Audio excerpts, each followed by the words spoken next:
Today, we are going to discuss acquiring other franchises. Considering whether multiple ownership is worth your while.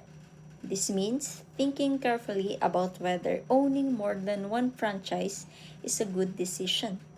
It can help the business grow, but it also comes with bigger responsibilities and expenses. The high fees. The high fees are the advantages of owning multiple franchises. It can give you higher profit, help your business grow faster, and allow you to share resources between locations. The downbeats. The downbeats are the disadvantages of owning multiple franchises. You need more money, more time, and better management because you are responsible for several locations. So, for the next part, before acquire other franchises, so you need to check your franchise agreement. So, it means, ang question dito is, can you buy another franchise? So, before ka mag-decide ng to buy or open another franchise, kailangan mo muna magtingin ng iyong existing franchise agreement. So, very important ito siya since every franchisor may have different rules about owning multiple branch or franchises. So, it means some some agreements may allow franchises to own another branch. So, while other may certain or may restriction sila or condition based sa agreement. So, you need to ask permission sa franchisor mo bago ka mag-open ng another branch. So, you may need to meet the certain performance requirements kung yun ang nakabase sa agreement nyo. So, for the next part, reviewing your personal and business resources. So, before ka mag-open ng another franchise, so, another important is to review your personal and business resources before expanding. So, owning another franchise may require more than just a money. So, you need enough time, skills, employees, and management ability to handle another business. So, before ka mag-expand, so you need to check your current franchise kung performing ba talaga siya. So, parang mapaisip ka, is it making enough profit or do you have any reliable employees? So, meron din mapa-question ka rin dito if you have enough saving or capital para makaset ng another branch. So, kailangan mo rin mag-consider whether you have enough time and energy to manage two business. So, lastly, we have being honest with yourself. Are you ready for multiple ownership? So, it means kailangan mo maging mapagkatotoo sa sarili mo. So, asking if you are ready to manage multiple franchises. So, it in simple, so if your first franchise is successful, so hindi ibig sabihin na ready ka na mag-handle ng another franchise. So, managing multiple franchises can require more responsibilities, decision making, leadership, and time. So, kailangan mo mag-supervise ng marami employee, mag-handle ng different locations, as well mag-solve ng another problems to make sure all branches may follow the franchise standards. So, you need also to consider your experience, leadership skills, time, and ability to handle stress and responsibility. So, You should also think kung you can trust and delegate tasks to your employees and manage instead of trying to do everything by yourself. That's all. So next up is taking a hard look at your business and finances.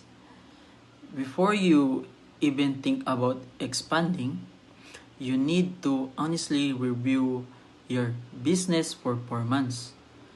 Check your cash flow, how well you're doing, and the money you actually have available. So, expanding is a big investment, right? So, your finances need to be stable and strong before you make another purchase. So, you can't build an shaky foundation. So, next, crunching the numbers. So, this is where you get real with the math. Carefully go through all your costs, your profits, and the funds you have on hand before buying another franchise. So, this step is super important because it tells you clearly, is my business actually financially ready to grow? Don't skip this. The numbers never lie.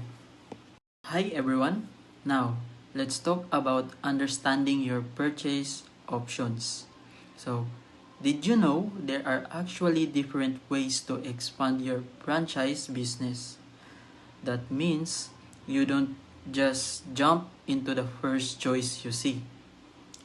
You have to pick one that best fits your goals, your budget, and always what the franchisor requires from you.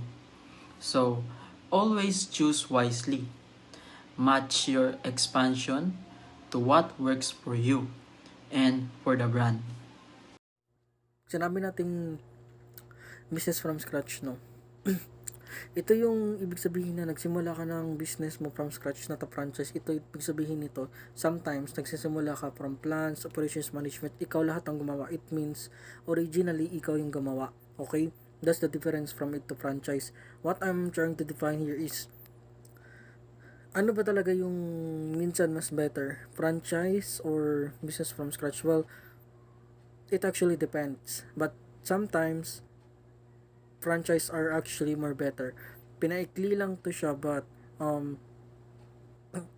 what it means by this is from scratch level, it's very hard to think, it's very hard to operate, it's very hard to become creative, no? Kasi we have many competitors. It is a very situational kind of thing or stuff.